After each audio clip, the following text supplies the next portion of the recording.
Monsieur le maire, j'ai 3 amendements sur cette délibération. Le premier qui concerne les emprunts. Je trouve que vous donnez l'autorisation de passer 125 millions d'euros d'emprunts tout seul. Sans l'avis du conseil municipal, c'est beaucoup. Donc je souhaiterais que ce soit limité. Je pense que pour le fonctionnement de la ville, on a beaucoup de prévisions. Donc vous connaissez les emprunts, ce qu'il faut faire et les délais dans lesquels les faire. On peut imaginer qu'il y ait des urgences, mais pas une urgence de 125 millions d'euros. Donc nous proposons de limiter à 12 millions d'euros par an les emprunts que le maire peut décider seul par délégation du conseil municipal. Le deuxième, c'est le droit de préemption que vous vous réservez pour vous-même. Là, nous souhaitons vraiment qu'il revienne au conseil municipal. Ce n'est pas possible que des opérations comme celles que vous avez faites avec l'acquisition de la Chambre de commerce, vous puissiez continuer à les faire tout seul sans demander l'avis de l'Assemblée départementale. La préemption, c'est vraiment du niveau du conseil municipal. Il n'y a pas d'urgence là également dans le mois pour donner l'avis de la ville de Grenoble à la métro qui l'exerce. Et vous, dans le cas de la Chambre de commerce et d'industrie, vous avez pu l'acquérir en toute opacité. Les Grenoblois ne l'ont pas su. Vous savez que c'était dans un rendu acte que ça figurait. Il n'y avait même pas le nom de la Chambre de commerce, il y avait marqué acquisition d'un bâtiment.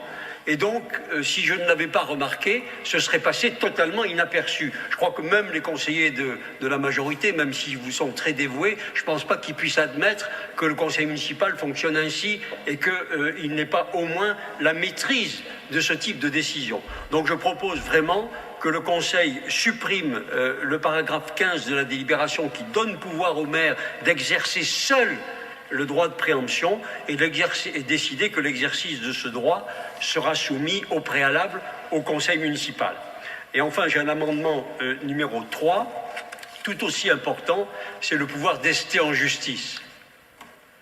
Vous avez été saisi, vous le savez, par des contribuables il y a quelques mois pour que la ville se porte partie civile dans les 2 affaires à l'instruction, l'affaire de la fête des Tuiles et l'affaire de l'acquisition du siège du Crédit Agricole. Vous avez décidé tout seul que vous ne souhaitiez pas défendre les intérêts du contribuable et donc le conseil municipal n'a pas eu à se prononcer. Je pense que c'est une situation qui n'est pas normale, d'autant que vous êtes juge et partie, puisque vous pouvez, en tant que maire, être mis en cause dans les décisions qui sont prises, et donc c'est vous qui seul pouvez décider qu'on n'este pas en justice, on ne défend pas les intérêts de la ville, les intérêts éventuels s'ils ont été concernés, et donc c'est une situation ubuesque, en tout cas totalement inéquitable. Donc il serait vraiment bon que vous décidiez que le conseil municipal, de soumettre au conseil municipal ce type de questions et de ne pas rester en justice tout seul. Et je tiens à vous informer, puisque vous êtes parangon de vertu tel que vous êtes exprimé tout à l'heure, que lundi, je vous adresserai une lettre recommandée avec accusé de réception comme conseiller municipal pour vous demander, dans ces 2 affaires, que le conseil municipal se porte partie civile.